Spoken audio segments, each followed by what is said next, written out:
This is a D6 generation pip. One of those dots on the side of a six-sided die. Yeah, a pip. A short pip. Little something. About anything gaming related. Sometimes featuring Craig, sometimes featuring Russ. We'll see what's coming up today.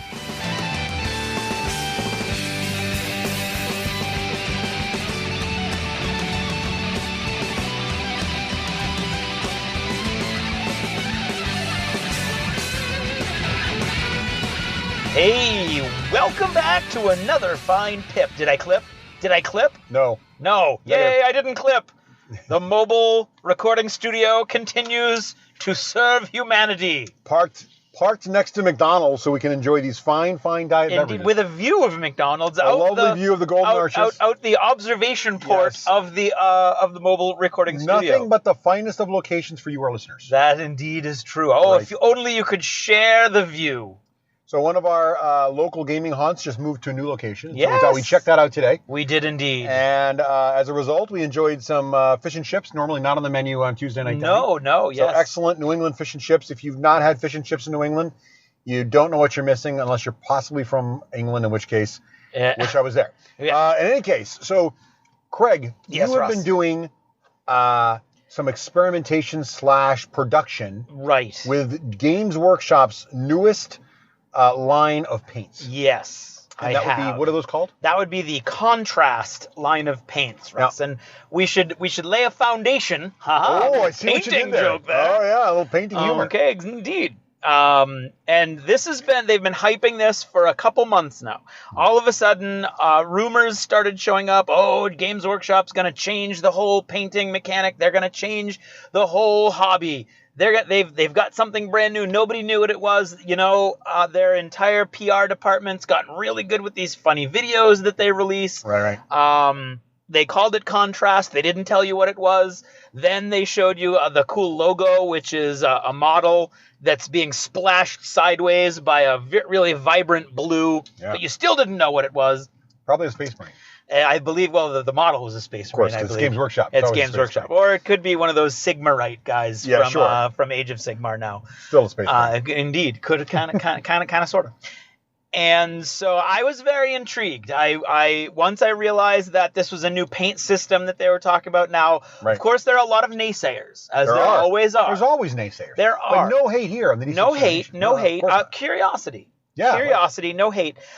We had multiple listeners who, when I said, I'm going to get a bunch, which that tweet was actually sent out. I resent that for Rafe, because Rafe wanted to buy some. And in my tweet, I had a bunch of, it was a retweet of another post that had all of the entire range of contrast. And sort of what it looks like. And what it looks like in various different relief. So the trick, what seems to be the claim to fame, and I haven't personally tried this yet, so I'm really curious to talk about this, is it seems that it really shines on a model with a lot of detail or a lot of relief. Is that correct? Right. Or yes. Is it good on flat surfaces? Yeah. too? Well, the tweet is it's every paint in the range painted over the same exact base, right? Resin base with details and skulls and whatnot, and with 3 different types of primer, because you really need to prime with a very light color with this.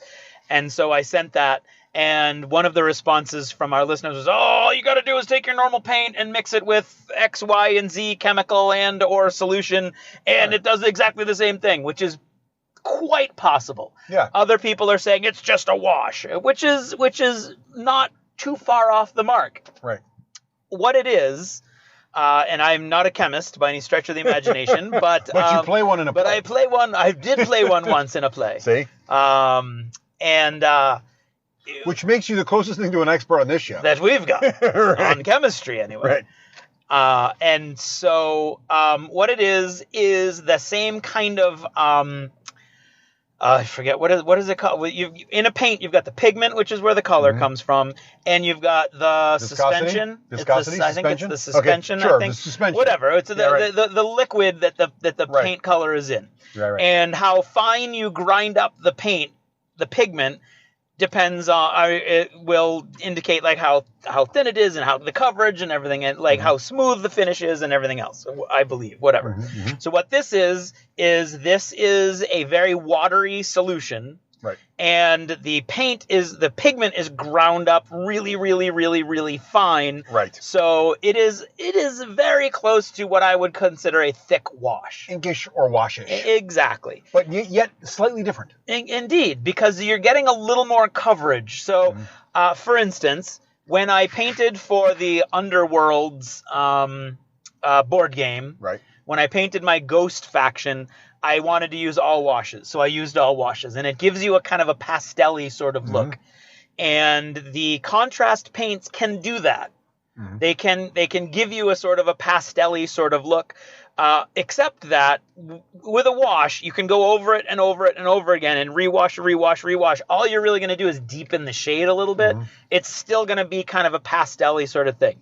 With the contrast, a second coat really kind of gives you almost a true base coat of what the color would have looked like if you'd used regular base paint. So too many coats, and it's like you painted the model with a regular base coat paint. Right? Exactly. The tagline, or not the tagline, but the theory behind contrast is instead of multiple thin coats of paint, you are giving one thick coat of paint, and what it's doing is, because it's a wash, it's a very watery substance. It's going into the recesses. It's drawn away from the high regions of whatever it is you're painting, and what it does is actually kind of look like you're shading and highlighting at the same time with one base coat. So you're kind of knocking one, if not two, steps out of the painting process. And you can just paint your model with just these paints. I've done that so far with 2 models out of curiosity. I painted I'm going to try to do my Gene Stealer cult in almost all. There are no metallic contrast. We should mention that. Interesting. So what do you think you do with that? Do you base coat with a metallic, or you just go afterwards with a metallic? No, I think you go after with a metallic, but there have been all kinds of really cool experiments done online with contrast over metallic. Ah, interesting. And it really gives you, do you remember, like Ral Partha used to do an entire range of metallic colors? Yes. Right? And that's what this looks like. And cool. I mean, I went and I looked all over hell and back when I was painting. So over like a bright silver, you do this, you contrast. You might do this contrast, and you might get like a cool. metallic blue or a metallic green or something like that. So you do like a blue blaze, like a blue steel armor. Yeah, I've seen a lot of Necrons done really cool with this. And so on my Twitter feed, if you look at D6G Craig, you'll find that I did tweet out 4 pictures of this model. It's a conversion, but it's a Gene Stealer cult model, a gunfighter. So they traditionally the models only existed for like 5 months, but traditionally it looks kind of like cowboyish. Back 3 months ago. Back 3 months ago, right, back in my day. Right. I converted one. I got a bunch of Delac models for all of my secondary Gene Stealer cult characters. Because for $40 I got 10 models that I can convert and make my own instead of paying $25 a piece. And so I did one of these gunfighters, and I painted it completely with contrast, and I painted the entire model in 10 minutes. All right. Now I have to ask you. Yes. So let's walk, because you gave us a lot of great technical background on how the paints work. Okay. You've compared them to inks and washes. But for the listeners out there, so let's walk through the actual steps. You just painted a model. Yes. And if you look at the picture, his hat's brown. Yeah. His guns are metal or black. But with shade. Yep. A lot of his flesh is that Gene Stealer blue color. Yep. But all of it looks like it's sort of been blended / washed or something, meaning that there's like shading to it. Yes. And then he's got some brown pants and stuff. He's got a long trench coat. So walk us through like each of the steps. So let me start, and you tell me where I'm wrong here. So you got the model. It's right out of the box. You haven't done anything to it. Correct. The first thing you're going to do is you're going to prime it. Yes. Now, you're going to use a light colored primer? Right. So they will tell you have to use their primer, and they came out of the box with 2. Sear Gray is a light, warm gray. Right. And Wraithbone is a light, warm, off-white color. Got it. And so, or maybe they're cool. I don't know. Right. My wife knows warm and they're cool. light colors. I'm talking like I know reddish, warm and one's a little more bluish. Yeah, whatever. Okay. All right. So I don't even know. But anyway, but they're very light. They're very light. Got it. And what they tell you is all these are specially formulated because they don't obscure any detail. You need to have a completely smooth finish. And this is true. Because with these paints, they are going to pool around every little bit of detail. And if that detail is granularity from a gritty primer spray... Or flashing. Or glue residue or green stuff, a little join that you use. It is going to jump right out of the model. So right there, I'm going to say, this is not necessarily like a cure-all.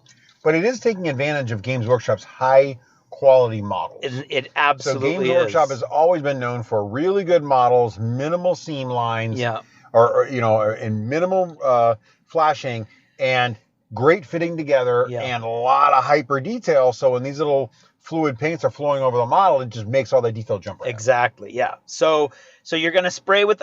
they're $20 a can, which is the most expensive primer I've ever seen. I thought $10 a can back in the day like was 10 was 12. Yeah, right now they're like at 14 or 15. Wow. Well, 20 kind of jumps ahead in quantum leap, if you will. Just go all the way. But it is specially formatted. It is specially with air formatted. quotes. And I will say it is the smoothest primer I've ever seen. But so you like it. Now you drop $20 a can every time. I did 3 times, and I won't be anymore unless I have to color match for the Army in the future. Because I'll tell you this. As I was painting, that's for final thoughts. Back to our steps. Back to the steps. So you got this plastic model. So you prime it. You're going to prime them with a light color, it's a preferably very one of these light $20 color. Games Workshop. I would recommend not. I would recommend finding a light color that you like, maybe a light color that's going to be... White would work perfectly fine. In fact...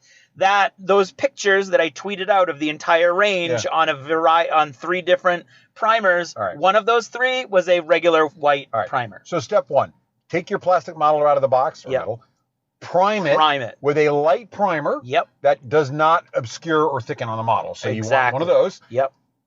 So you've really done one step so far after assembly. You've primed it. Which you would always have to do. Yeah, so nothing. So right now it's the same steps as always. Right now it's a wash. Now you're looking at your primer. Maybe what you've changed. Yeah, I see what you did. Maybe what you've changed is I like a black primer, but now I'm going to try a white primer. Okay. So I've got the white primer done. Which, final thoughts, I'll bring that up to. Yeah.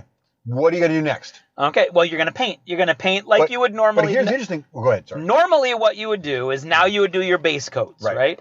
And you would paint the shoes brown and the pants blue and the gun metal color and the hair blonde maybe, right? And the hair the flesh tone. What you're going to do now is you're going to do the same thing except with the contrast. Right.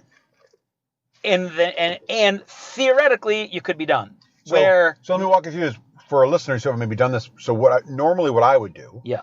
And I'm still a pretty fast painter. I'm not Craig Gallant speed, but what I would basically do is, let's say I'm painting this model, and I want it to look a little shaded. So I'm not a fan of like single tone models. So you could, paint the jeans blue, paint the pouch brown, paint the gun black, paint the face flesh. That's step 1. Now your model looks pretty good. We call that base coating. Yeah. Now what I would do if I'm doing traditional painting is I have a couple choices. I can highlight by direct painting. Yeah. I can ink it or wash it to give it a little depth and color on each area. I might wash the whole thing brown maybe. You might, or if I'm being a little bit lazy, or I could go through and I could dry brush certain areas, right, or whatever, pick it out. And I would do a little bit of all of that. So we're now moving on. What I just described to you was a third step after priming it, base coating each major area, the color of its area. Then I would go and ink it or whatever, or dry brush or whatever to give it a little depth of color. Right. What you're saying with these contrast paints is after step 1 of priming it, just by hitting the satchel with contrast paint brown, and the jeans with contrast paint blue, and the guns with contrast paint black, and the flesh with contrast paint flesh, I am essentially got the shading I want to have on one pass. Yes. And I could stop right now, and the model would look as good, if not better, as my lazy example I gave earlier, like inking the whole thing. Absolutely could, yes. Wow. So that already saved me a whole step. Right. Yes. Well, so what it's done is, if you're looking to do this quickly, right, you've saved yourself. And that's not one step. It is one step, but that step has a whole bunch of smaller steps for each area.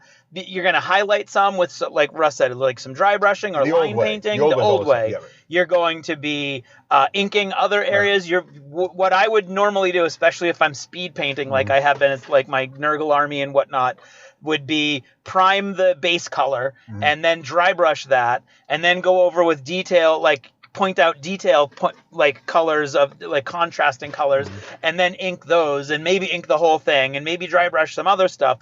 So you're literally cutting down this whole process. If you want to use straight contrast, you're cutting the process in maybe like you're like in like 2/3 of the time.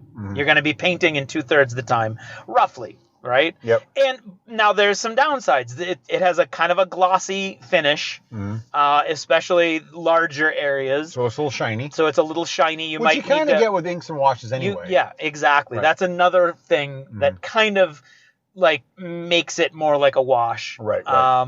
Than a paint. You can now, most people dull coat their models anyway, because they're going to be handling them, and the paint's going to rub off. Dull coat is a spray finish. It's a spray finish. And you can either use gloss coat, which makes your miniature super shiny, so most miniature gamers do not do that. Correct. And we mostly use dull coat, which is a protective coating, but it also reduces the shine. It dulls it down and makes it look more realistic. It's a matte clear finish. Exactly. Right? So you could do that, which would dull down that shine. There's also a little bit of the pastel-y look that you get when you paint in all washes. Although, like I said, you can go over it again. One cool thing you can do is, let's say you're painting a gun. You can, and it's primed with the light gray. Right. You go over it one coat of the contrast. Yep. Then you can go over another coat, just little areas of the gun. So now some of it is a dark gray with all the recesses all black, and other parts are more classically black, but still with a little bit of definition in there. Oh, cool. So it kind of gives you, again, you're going back and you're doing a little bit more. I would say, for me, I would not want to just do all one coat of wash. I mean, all one coat of contrast. I would want to go back and do a little variation. But doing those extra little bits of work, yes, do you still feel like it's faster than your old way of doing the little extra work? Okay. Because what I'm doing is, ready? This is the old way. I paint the gun all black. Then I dry brush the gun all metal. And then I go back again and do more detail, and each one of those is a totally different color. Right. So I'm washing my brush, I'm switching out my paints, which is all taking time, because I paint a lot of models at a time, minimum like 10. Right? So that's a lot of time. Then switching out, then I'm doing it all again, then I'm switching out, then I'm doing it all again. What I'm describing to you right now is not giving you a metallic. Although I have seen there are some people who have used contrast to do some very cool non-metallic metals, which is like an order of magnitude beyond my skill level. Yeah, that's a whole other topic. And that's a whole. I've never been able to do that. So instead, what I'm doing is, here's the gun. I'm painting it. I'm going on to paint all the other guns in the unit. By the time I'm done with that 10th gun, I go back to the first gun with the same brush and the same paint, with no need to wash or dry or clean anything. And I'm just hitting more details so that they're a different shade of that same color. So I see. So it's the same paint, by hitting another coat on there. Has a really dramatic cool effect. Effects. Yeah. Interesting. Very cool. Yeah. So it's almost like blending and wet brush techniques, but it's all built into this paint now. Yes. And to the point of, you mentioned earlier that some people are saying, well, you could mix this yourself, you could do it. And to that I say, sure, just like you could literally own the four primary colors of paint and mix every color you'd ever want. Right. But that's just way too much work, and you never get the exact same consistency every time. And what if you mix wrong? And so most of us end up buying huge sets of paint because we able to get the exact same shade, and it's just way too slow to mix every single color you're going to use. Yep. So let me ask you this: so having done this, so it sounds like, what's your feeling on this right now? Are you like, have you done enough of it to be like, this is the way I'm going to paint going forward? Is it kind of like washes, where certain armies and certain looks you think it's going to be great for, but other kinds of armies you wouldn't really use it? Well, okay, where are you I think it definitely lends itself to certain armies. The more organic the army, the better this is going to be. So this reminds me of washes, where it's always been good for like animals and gene stealers and insects and that kind of stuff. Yeah. Now the cool thing is, again, like washes, if you paint two adjacent areas while they're still wet, they're going to blend together. They're going to give you a really beautiful blend from one color into the other color. So I haven't done fire yet, although I have all the yellows and the reds and the oranges that I need to do that, and I want to do that to give it a try. But that then leads me into some of the pitfalls of contrast. Because it's more like a wash, it's much more fluid. Your control over it is a lot less sure than a thicker paint, which you put it, it goes where you put it and it stays there. You're not painting eyes with contrast. Exactly. You're not going to paint, although you can if that's what you're going. Like I painted I painted that gunslinger model, and I painted a patriarch. The Patriarch was a much larger model. It's the big HQ of the Gene Stealer Cult army. It took me 45 minutes to completely finish a Gene Stealer Patriarch. And I was pretty happy with the way it came out. And I did do the eyes. I did the eyes with like an etheric kind of blue, like a magical blue, because the thing's a big psyker also. And it's weird. One looked really cool and the other one kind of just got lost in the folds of the face. But I was going to tweet that out also because I did those at the same time when my wife and my son were away for a weekend, and I had like a bachelor hobbyist's dream weekend. But I didn't like the blue that I had chosen for the armor. It was a perfect match for the 1990s Gene Stealer blue, which is very cartoony. Old timers in the audience will remember all of the colors back then were garish and bright, and I really, really didn't like it. And so I went and the paint, it's not cheap. It's $7.80 a piece. Yeah, it feels like it's almost double the cost. It's almost double the cost. It is about a half again as much though as you get. So it's more. You get more paint. More paint, but more for expensive. Your pot, but it's more expensive. So it turns out, I mean, somebody else can do the math, but I think it's probably, like a third more expensive than regular paint in the long run. And so I went and I spent another $7.80 on a darker blue, and I loved it.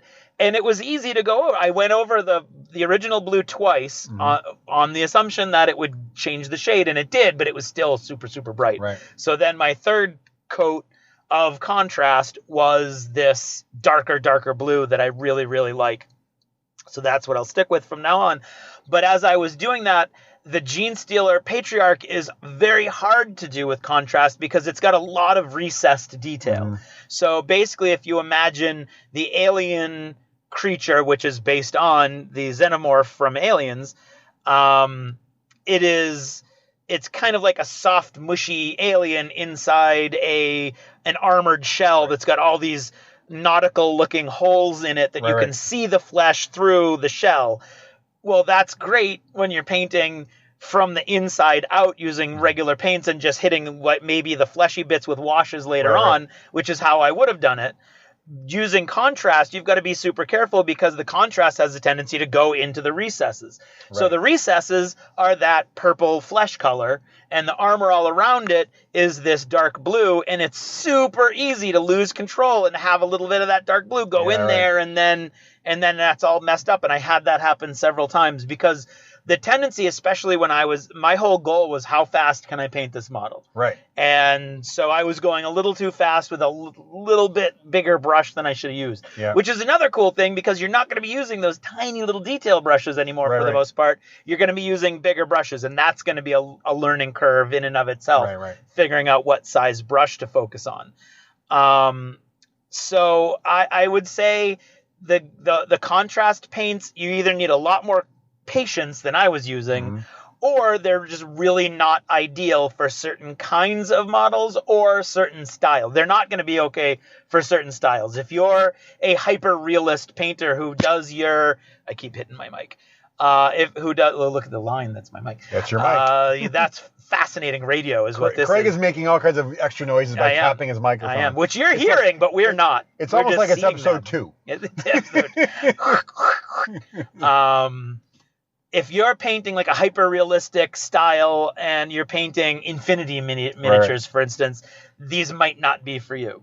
Right. But Games Workshop's marketing is really not for that kind of person. Right. Although they have done all kinds of videos saying, hey, look what these Golden Demon quality painters can do with contrast, and they're pretty amazing. Well, Golden Demon painters can do anything. Exactly. With anything. Right. So Battle Ready is the new war cry for Games Workshop, which is look what you can do, you beginner painter can do with contrast. You're going to prime it, you're going to do these area paints with contrast, and it's going to give you the gradients, the shadows, the depth, the highlights that other painters generally get. No, they're not going to be as nice. They're not going to be as clean. They're not going to be as crisp. Look great on the table. But it's going to look great tabletop quality, I think. Yeah, right. So let me ask you this then. So you've always been a very good painter. I would say exceptional. You have a Golden Demon trophy in your closet somewhere. So my question for you then is, do you see yourself, is this your primary method of painting going forward? Is this sort of an experiment? Do you not know yet? Where are you on that journey? I don't know yet. I've spent most of my summer money on these paints. Okay. And so how many? How big is your collection right now? Okay. 20? 50? Probably no, not 50. I would say it's probably between 15 and 20. Okay. That's a substantial investment. That's a lot. Well, there's only I believe there's only 36. And that's the pots, but then you also bought the primers. I bought both of the primers. Yeah.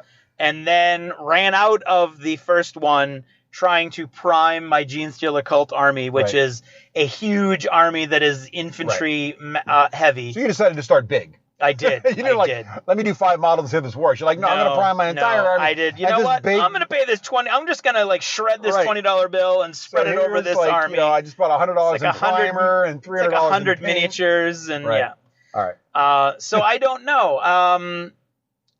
So far I've only done the flesh on most of my Genestealer Cult. And you like it? I love it from far away. I love it, even from close up. Could you see yourself painting? It feels like it would work well for Nurgle, too. It would look great for Nurgle. Maybe for perfect normal Space Marines might be a little tricky. But no, well, see, what I think you can do there is I think you're going to do a base coat of this and then go back and hit like the shoulder pad rims and things like that with like a metallic or something else. So let me ask you this. Non-Games Workshop models. Yes. Put yourself back in your brain when you're painting your Song of Ice and Fire stuff. Yes. Would these paints be effective for doing up like a Lannister army or a Stark army or... I think maybe for the free folk might be a little stronger because the giants are more organic. But, the new Baratheons are coming out. Let's say you decided to get the Baratheon army. Did you just make that up? You totally just made that up. What? Baratheons? No, they're out. Are they? Yeah, they put it on their Facebook page. No. Yeah, the starter box and everything. Oh, my God, I'm here. I've just heard this for the first time. Let me ask you this. Yes. Would you go at those with your classic method, or you'd be like, because they're all in armor and stuff. Yeah. And they have the big deer antlers on their helmets. Would you be going at them with contrast paints? Now that you're like That's a good pro, point. Well, that depends. And you just spend a lot of money on them? If they're mostly metal, then I probably would not. Well, let me ask you this. If you could prime them metallic. I could. And then you ink them or not. Well, what I could do, what you can do is if, like, let's say I'm painting a knight, right, with a tabard. Yeah. I might prime it with gunmetal. Right. And then I might go over, because what GW also did was, as their normal base color coats, base coat colors, they have released a paint that's a perfect color match for each of the 2 primers. Right. So what I could do is I could prime it with the metallic, and then and I bought both of those also, because why wouldn't I? I could take one of those 2 primer colors for contrast and paint the tabard, and then hit the tabard with a contrast, which I think would be great. Nice. Actually. So I should clarify too. Baratheon, the boxes have been previewed. Okay. They're not like in stores tomorrow. No. But they've showed them. They're definitely the next army. Oh, they're very showing nice. the units. So just the one though? They didn't release 2. They didn't talk about 2 at once? No, there's I didn't see anything for a different army. Okay. So I've only seen Baratheon right now, but they might be saving that up for 4th of July or something. Yeah. So I don't know. As you do. Actually, like you do. It's a kind of a summer holiday. So in America. Yeah, I don't think they celebrate it in England. No, or in Canada, which is a mistake. True. So anyway, well, Canada Day is yesterday, right? The 1st of July. Yeah. It is interesting how close a lot of their stuff is to ours. Well, what's that about? That's okay. Anyway. Send your emails to Russ. What's that about? So it sounds like, because here's my thing. So I would like, and I'm thinking about this, like I am an airbrush guy. Yes. But I do usually ink or wash my stuff, and I use a lot of GW paints for that. I've said on the show before, I have a big collection of P3 paints, but they're getting harder to find. So should I pivot to something else?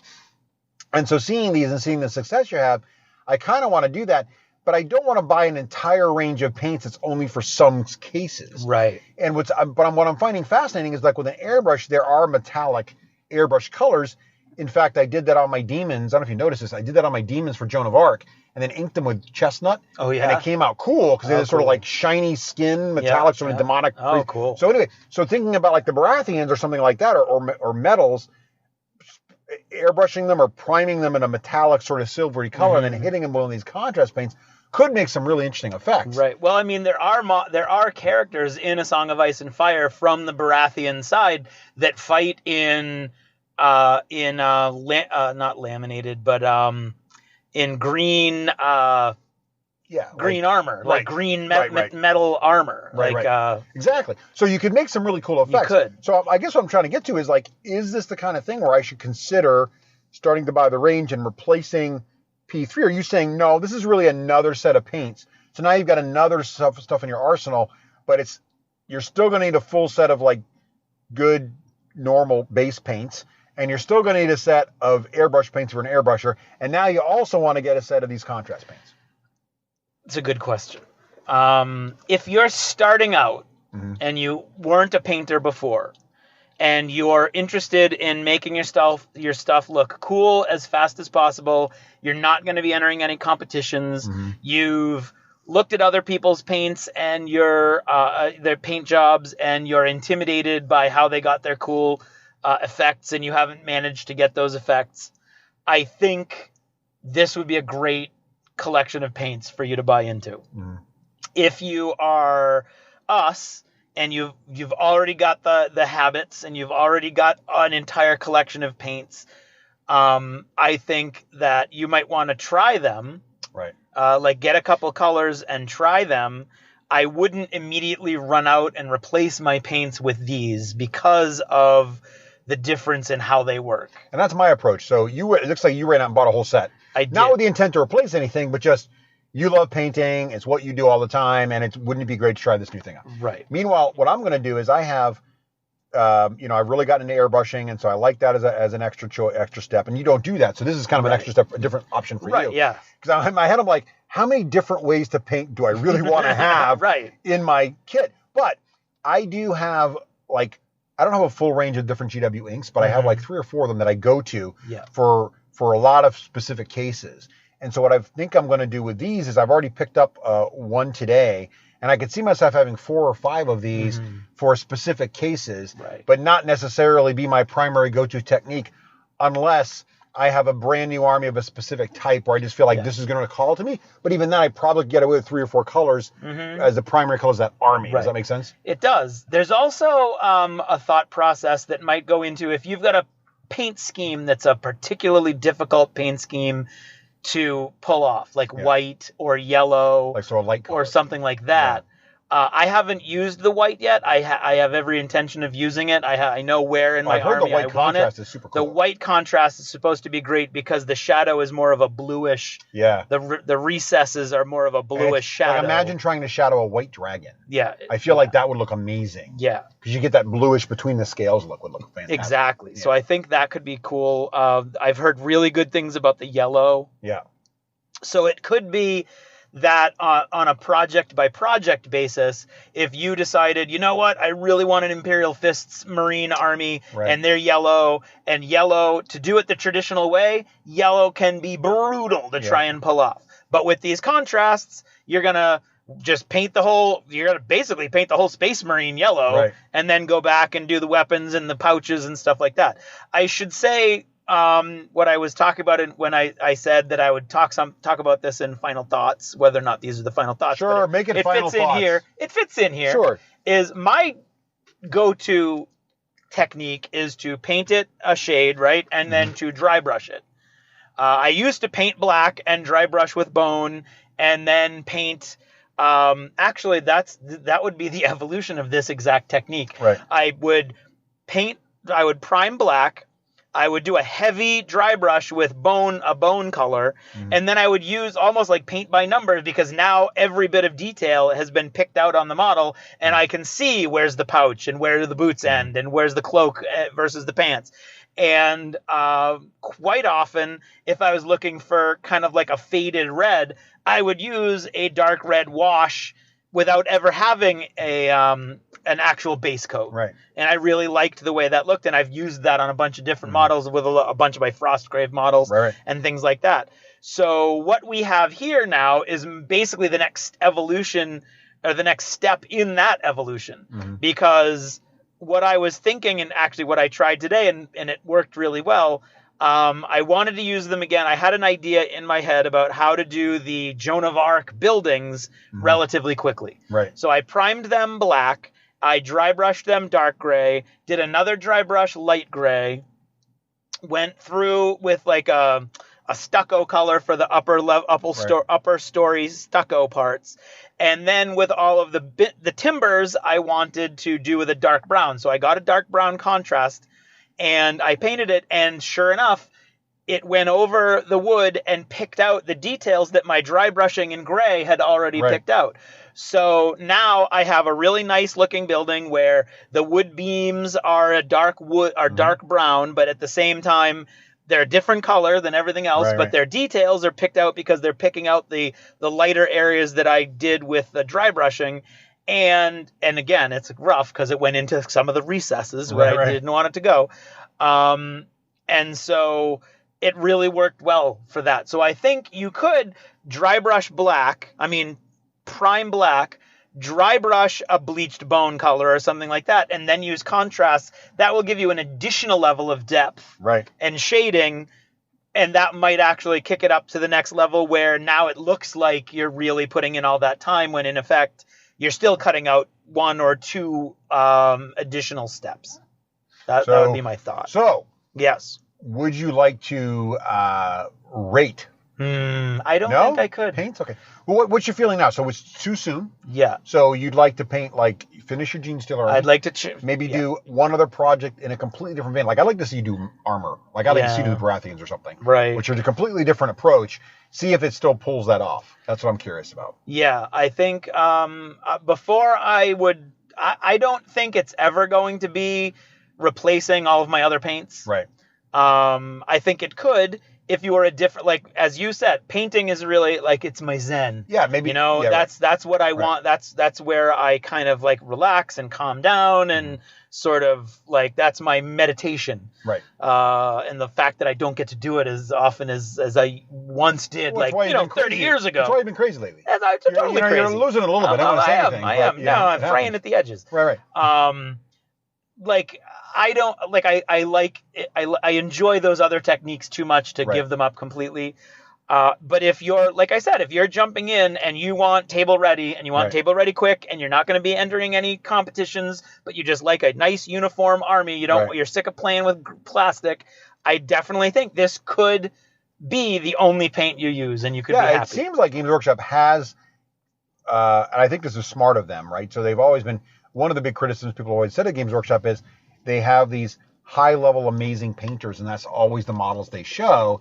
And so it's very intimidating for new gamers to even think they can get to that level. Right. But to have a system that actually is very approachable and achievable with really very simple technical tricks that doesn't require, years of training to get it right. Yeah. I think there's going to be a whole generation of painters now, generation being new to the hobby, new hobbyists who are going to learn with this system, and it'll be their platform for starting, much like you and I rely on dry brushing and inking. Right. These guys will rely on this other approach, Yep. which I think will be just as cool. It'll just have a slightly different look. Yep. Just like there's different styles of animation. Well, and it's interesting because that's happened, right? We've been doing this for a long time, way longer than podcasting. Right. And we've actually seen the painting scene change Evolve. and shift and evolve to the point where the techniques that won me a bronze golden demon a few years later were being like disqualified by some people by like, oh my God, it's just dry brushing. That's ridiculous. You can't even call that painting. Right. So, I mean, the snobs are going to snob and they're going to, what the next new thing is going to come along and it's going to knock something else out. But I think you're right. I think there's going to be a generation of painters that are going to discover the contrast as they discover the hobby. Right. And they're going to do things with these that I don't think we can even really imagine, just like all of these other techniques. And so I think it'll be very interesting to watch. I don't see other companies like, oh, no, we've got our own. I don't think it's going to be a chase the pony kind of thing. Well, I think to be fair, this is a little bit of an answer to the Army Painter sort of dip wash approach. Yep. It's Games Workshop's own spin on it, which is, I would say, different. It's not the same trick. No. But it's a similar idea where, with very straightforward base coating, a coat of a very fluid substance that can get into all the gaps does wonders for the look of the model. Well, basically what it does is it tells you, we're going to put your Army Painter wash in your paint.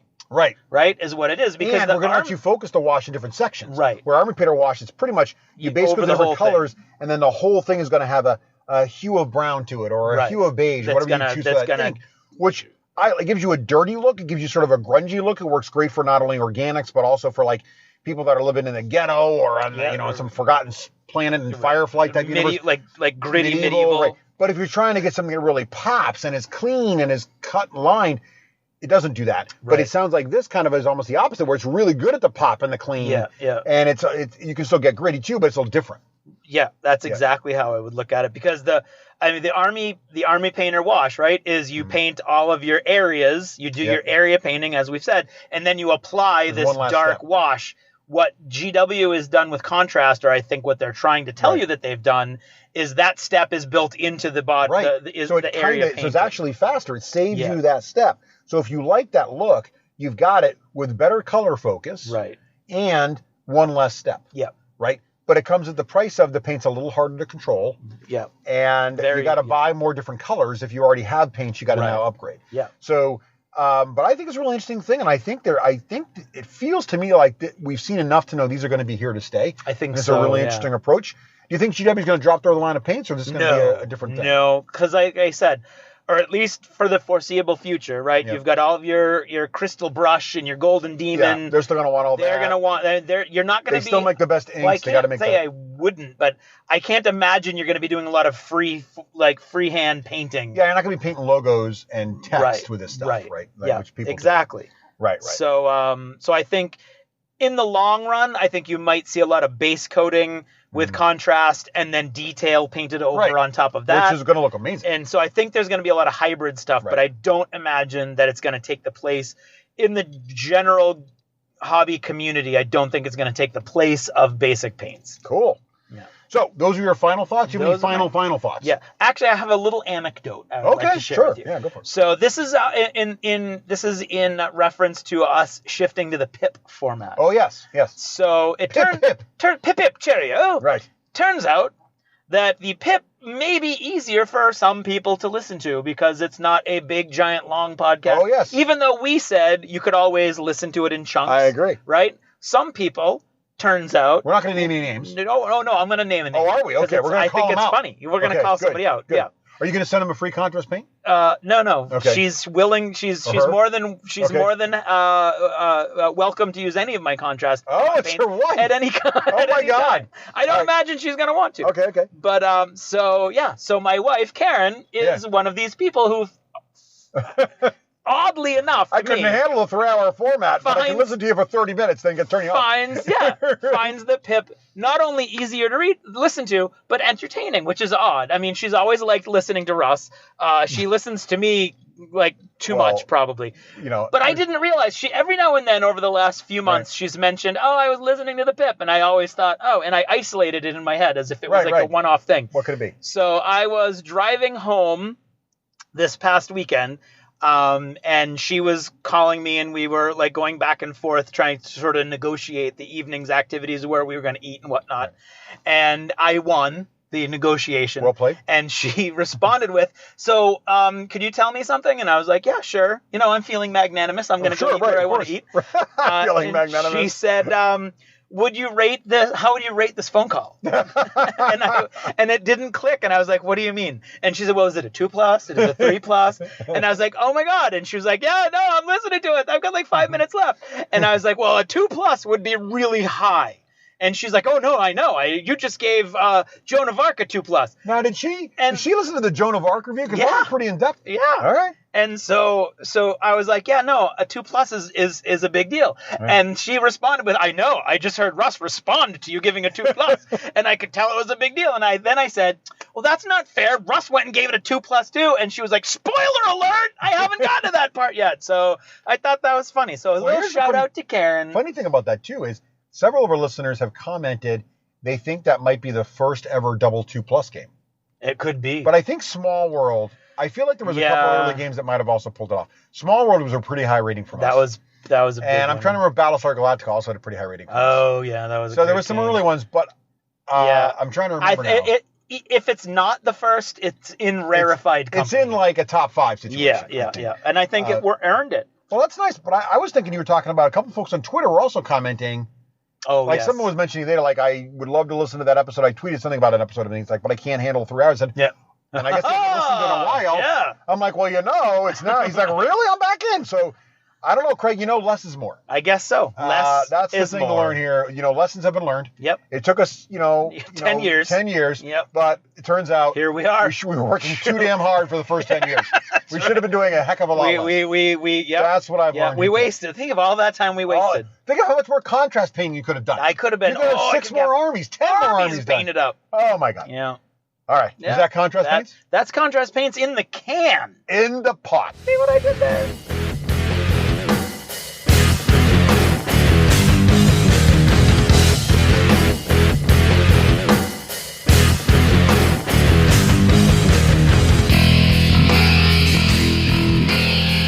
Achievement unlocked! You've made it to the end of another D6 Generation episode, the podcast whose humor has universally been acclaimed as not too horrible. Please let us know what you thought of the show by emailing us at info@the d6generation.com.